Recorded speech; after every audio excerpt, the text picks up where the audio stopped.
नमस्कार साथियों, आज हम बात करेंगे हेमंता विश्व शर्मा क्या कहते हैं अमित शाह के बारे में और भारतीय जनता पार्टी के सांसद विनय सहस्त्रबुद्धे क्या टिप्पणी करते हैं अमित शाह के बारे में और शिवसेना सांसद संजय राउत क्या कहते हैं गठबंधन टूट जाने के बारे में और अंत में हम बात करेंगे उन दो चुनावी हार और जीत के बारे में जो इस किताब में उल्लेख किया गया है।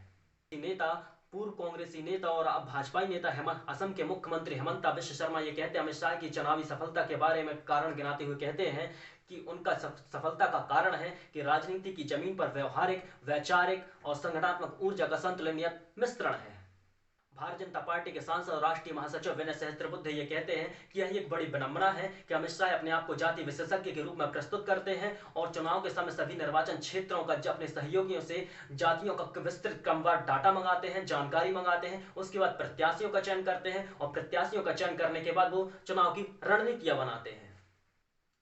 भारतीय जनता पार्टी की युवा नेता और पीलीभीत से सांसद वरुण गांधी को भी अमित शाह के गुस्से का सामना करना पड़ा। 29 साल की उम्र में सांसद बनने वाले वरुण गांधी जब भारतीय जनता पार्टी के राष्ट्रीय अध्यक्ष थे राजनाथ सिंह, तो राजनाथ सिंह के कार्यकाल में वरुण गांधी को महासचिव नियुक्त किया गया, लेकिन जैसे ही भारतीय जनता पार्टी के राष्ट्रीय अध्यक्ष बनते अमित शाह तो वरुण गांधी को इस पद से चलता कर दिया गया। अमित शाह अपने एक करीबी मित्र से वरुण गांधी के बारे में कहते हैं, वरुण गांधी को ये कहते हैं कि बहुत बोलता है, अपने आप को बहुत बड़ा समझता है, पार्टी का डिसिप्लिन नहीं जानता। 1980 के दशक में भारतीय जनता पार्टी के नेता प्रमोद महाजन और शिवसेना प्रमुख बाला साहब ठाकरे के बीच में एक समझौता होता है महाराष्ट्र की राजनीति को लेकर। क्या समझौता होता है? समझौता होता है कि लोकसभा के चुनाव में भारतीय जनता पार्टी को प्रमुखता मिलेगी और राज्य के विधानसभा चुनाव में शिवसेना को प्रमुखता मिलेगी।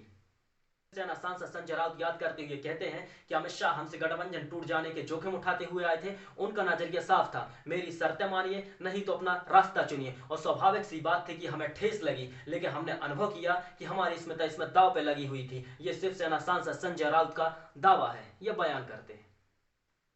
भारतीय जनता पार्टी जब हरियाणा जीतती तो स्वाभाविक बात है जीत के बाद अनेक मुख्यमंत्री पद के दावेदार थे, लेकिन जब मुख्यमंत्री बनाने की या चुनने की बारी आई तो मनोहर लाल खट्टर को मुख्यमंत्री बनाया गया। लेकिन भारतीय जनता पार्टी के हरियाणा के वरिष्ठ नेता अमित शाह को आगाह करते हुए कहते हैं कि पार्टी के अंदरूनी उठापटक को काबू करने में खट्टर क्या समर्थ होंगे। तब अमित शाह जवाब देते हैं और कहते हैं कि भारतीय जनता पार्टी में सिर्फ एक ही गुट है और जिसके नेता नरेंद्र मोदी है।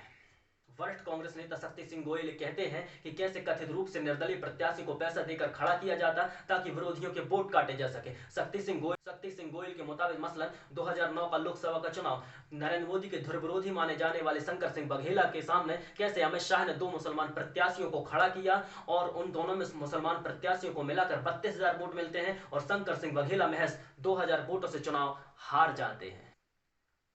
गुजरात कांग्रेस के पूर्व प्रदेश अध्यक्ष अर्जुन मोढवाडिया ये कहते हैं कि कैसे 2017 के विधानसभा चुनाव में उनके सामने एक हमनाम प्रत्याशी को चुनाव में खड़ा किया गया ताकि लोगों को भ्रमित किया जा सके, मतदाताओं में भ्रम पैदा किया जा सके। अर्जुन कहते हैं कि उनके चुनावी गाने कथित रूप से चुरा लिया गया, जिसकी शिकायत वो पुलिस थाने में करते हैं तो भारतीय जनता पार्टी के कार्यकर्ता उस थाने का घेराव करते हुए विरोध जताते हैं।